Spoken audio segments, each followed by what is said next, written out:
Rosann, we've known each other for 3 decades.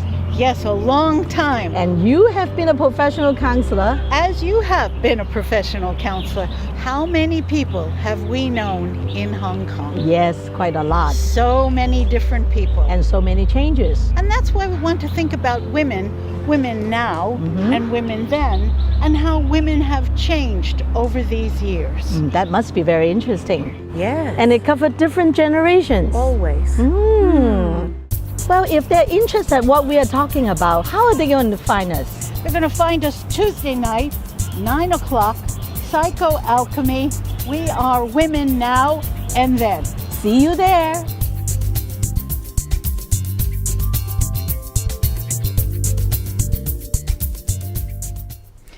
Dorothy, we're talking about men and women, how we relate, how we women relate to men, Yes. how we relate to each other. One of the customs I see in Hong Kong, which interests me because I never had such an experience in the United States. I see groups of maybe 2 boys and 4 girls, or 3 boys and 5 girls, and or men and women. They're all kind of friends. We're going out with my friends. Yes. Now, none of them are married to each other. Okay. But I see it with different age groups. Certainly with the young people, secondary school students, there always seem to be 2 boys for every group of girls. Yeah, right. I don't know, male protection or something. They're taking care of their sisters. Yeah. But then I see colleagues after work, and 3 will come from one office, 2 from another, but it's a mixed group again. And often an odd number. Don't know if that's planned or not planned. 5 or 7 people in a group, mixed men and women, colleagues at work or people they knew from university or from their hometown. So there's some connection with some of them. And it's a very easy cluster. Now, my experience in the United States, it's more of the guys are really interested in getting into bed with the woman. One to one. Let's figure out where this is going. Not so much the group friendship. Is that when you were in secondary school? Is how does this work? Okay, is this an Asian thing or? Well, or I what? think this is a different stage. Different stage. When the relationship is not obvious, right? You have one group of people, classmates or colleagues, they hang out together. There's no target yet, we call it. So we would prefer to go out as a group. Maybe among this group of people, maybe this girl has some interest at the guy, but they don't feel that is coming yet, right? Because I think Asian are more traditional. They will not think of going out once and we can immediately jump into the bed, right? So we like to develop the relationship. So at the beginning, if it's classmates or it's college friends, if I know that Rosann, you are interested at Philip, we'll call a group together, maybe barbecue or karaoke or go to a very nice dinner. Very nice dinner. Yes. 6 or 7 people together, and I look at them have and a glass of wine and chit chat, and then after a little while, maybe 4 or 5 times this kind of gathering. Yes. Well, you will have the contact with Philip, and Philip might ask you out, and then gradually you two maybe have your secret date, whereas you might still hang out with us, and that's important. And some of the people will make it secret because they don't know whether it's going to work. They don't want to affect the whole group. Wow, is that a group awareness? Right. Oh so my sometimes if it's more obvious, maybe for the first 2 after the first 2 dinner, Philip will say, Rosann, where you live? Tsim Sha Tsui.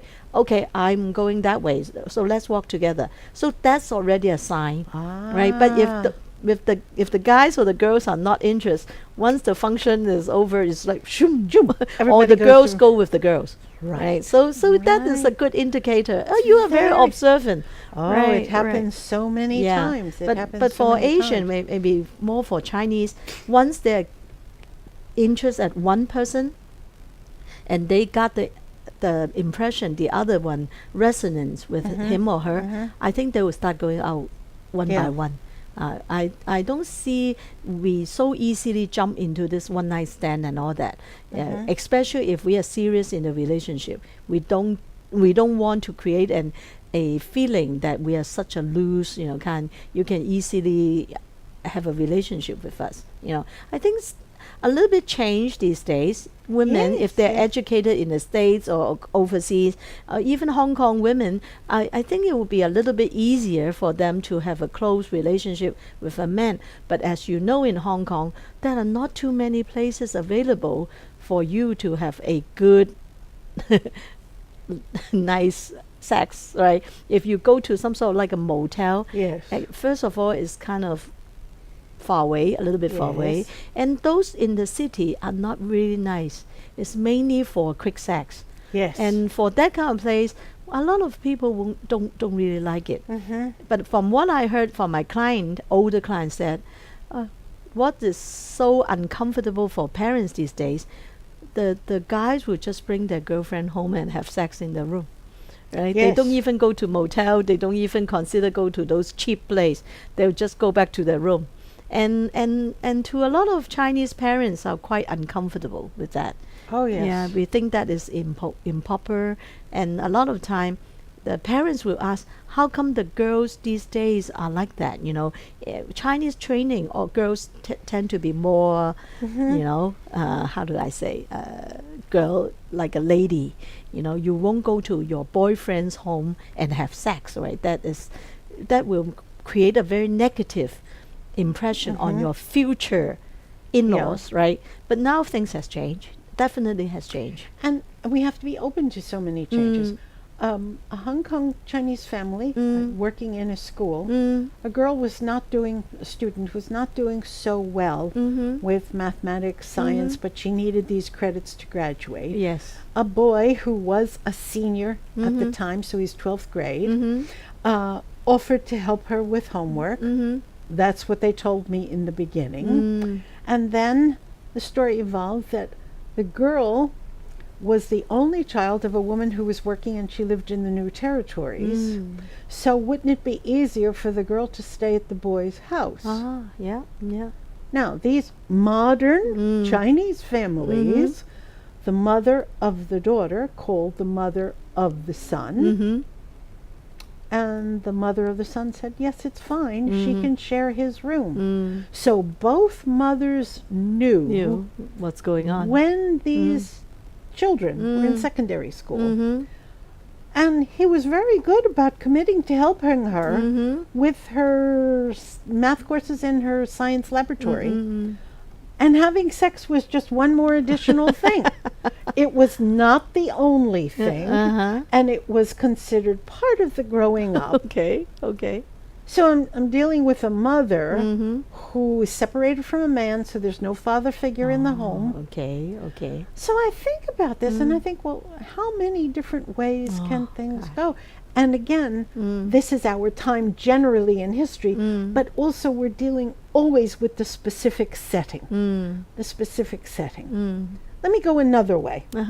Professional women, successful women, women over 50, who for the time being are not attached, widowed, divorced, or have never been married. It seems to me that one of the ongoing assumptions is the guy will ask the woman out to dinner. I'll make it personal. The guy will ask me out to dinner once or twice. By the third time, it becomes very clear that the conversation's lovely. I can be quite charming. He's very gallant. We're having a wonderful time together. By the third time together, I know, do we want sex? Or does this guy want to get married? Okay, wow, we're fast. But I find that with mature, successful men, they don't want to waste time with where is this relationship going. So that is another set of options. Remember, we had Dolores and Maggie. We have the ways men are acting. Now, the young boy, let's take this 17, 18-year-old boy. He grew up with video games. He good. His mind's wonderful with the math and science stuff. He's happy to help this girl, and he knows he's getting sex every night because he's young. Yes. Now, the parents, I've talked to the parents on this, and the mother says, I would rather know where she is.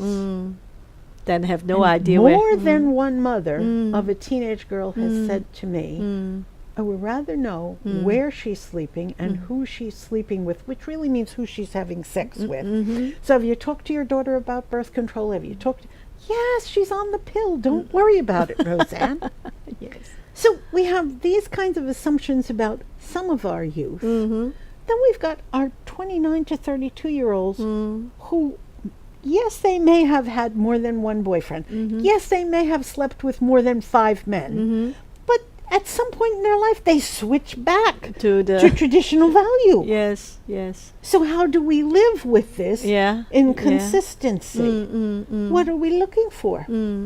And the world has plenty of room for career women.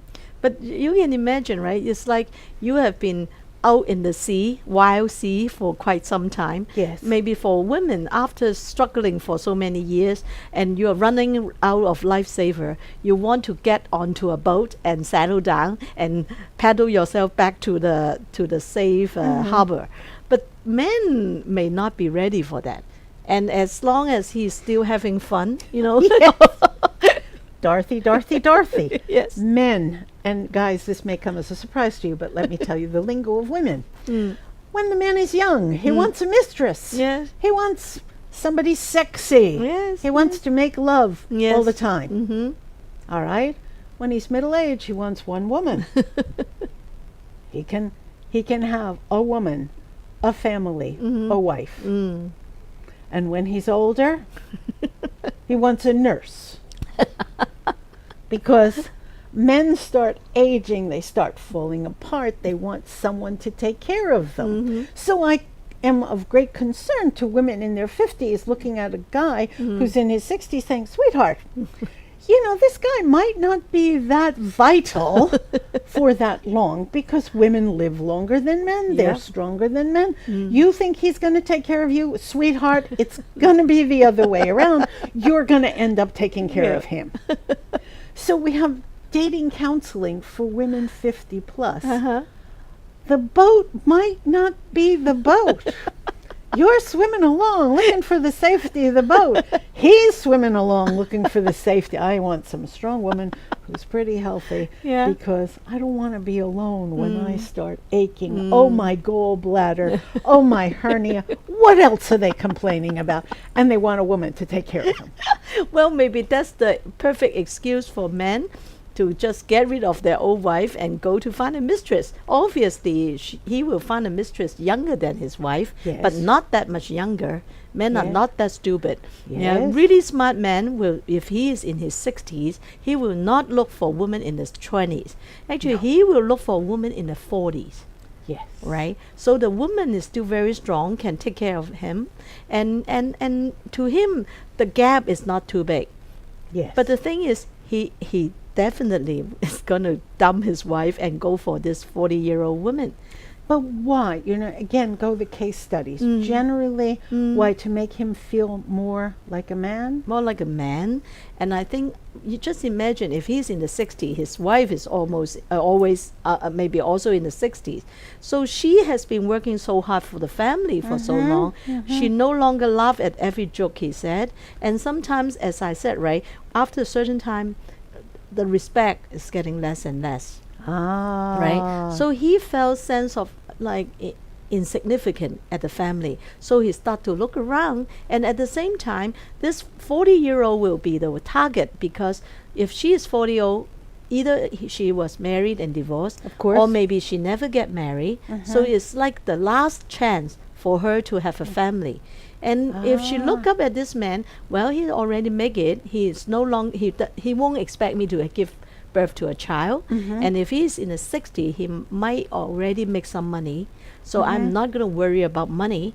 So if I have a job, I'm in my 40s, and this man is already at his retirement age, so we can go traveling, and he had all the intelligence or wisdom, he can teach me a lot of things. That's how the 40 and the 60 can always 40 have and a, yes, yes, yes, yes, But yes. just imagine, I don't think a 55, 60 years old woman would like to marry a 60 years old man. Oh, right? no, not at all. No, not at No, all. Right. not at all. That Unless was- it's for sorry, 60-year-olds. Sorry to all the 60-year-old men. We got to give them some help here. We got to give these guys some help. Right, because it's another, as you said, we don't want to continue to support the man all our life, right? If he Yes. is 60, approaching 70, you can imagine it's going to be a lot of work, unless the man was very healthy, Okay. right? And that's, you listen, the 60-year-old men, the men getting to be 60, you want a woman to take care of you. Our chief advice is, please start taking care of yourself. Yes. No one can fix your body. So if you need to shed some pounds, Mm-hmm. get working on it. Put some money into seeing a Coach, right? life coach, gym, start swimming, something so that body is moving again. So you're not Mr. Belly. Very few women like the big belly man unless they have a lot of money, which spells security to the woman. Oh, one of my father's best friend. Yes. And I think he was like 10 years younger than my father. Yes. So actually he's in his 80s. Actually, Yes. 2 years back he managed to remarry. His wife passed away, and Yes. all his life he had been taking very good care of his wife. But then 2 years after his wife passed away, and he was 76, 77, he met up with this woman who is about 25, 30 years younger than he is. And you know what? They got married, and they came to Hong Kong and visit our family. Actually, I felt there's so much blessing from our family, mainly because this uncle, all his life he has been a perfect caretaker. He Yes. take care of his wife very well, his family very well, and I think he deserves someone to take care of him. So when he find this younger woman, supposed to be younger but already in her 50s, she's like a perfect match, right? Yes. Because as Rosann said just now, even though he is in his 70s, he's very healthy. Ah, he wo- is taking care of yeah, himself. he takes very good care of himself. He invite my mom to go to New York to visit him. He said, Jenny, why don't you go to visit me in New York City? I can take you around the city. I'm still driving my Mercedes Benz. So Wow. obviously he had good health, he had good money, Yes. and he's still very positive. Yes. He enjoyed life, and Yes. now this woman had a very good time. And all the time they just travel around the world. Yes. So occasionally he'd come by Hong Kong, he'll come to visit me and my mom. So I would say, well, thing is, if you are a man and you really want to have a relationship, you don't see that relationship as a burden to the other woman. Yes. You are not really trying to find a nurse. Because if you have that mentality, I think you frighten a lot of women away. Yeah. You try to be a healthy man so that women will share their life with you. You are looking for a partner, a soulmate, but not a nurse or someone to support you. I think we are tired of doing that all our life. We want someone that we can just support each other and share Yes. our experience with you, right? Yeah, dance with us, right? Dance with us. Yeah. Come on, you 50 and 60-year-old men who are looking for women. In addition to being physically fit, you all are workaholics. Yes. You want your job, and you think that we are going to be desperately interested in your job. We've got our own jobs. We've got our own lives. Yeah. So we don't have to pay attention to your career only.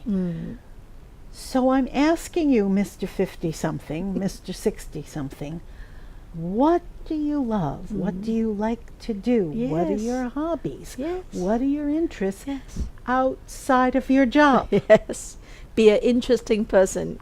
Yeah. Yes, something you love. Right. Do you like to go to the opera? Yes. Oh, that's something. Do you have a stamp collection? Do you go fishing on weekends? Yes. What's with you? Can I begin to enjoy some activities with you? Because your work is your work. And then what is there? Just sex? Not enough. Just sex is not enough. Not enough. So come on, Mr. 50s and Mr. 60s, get a life if you want a wife. That's good. Dorothy, yes, let's end it here.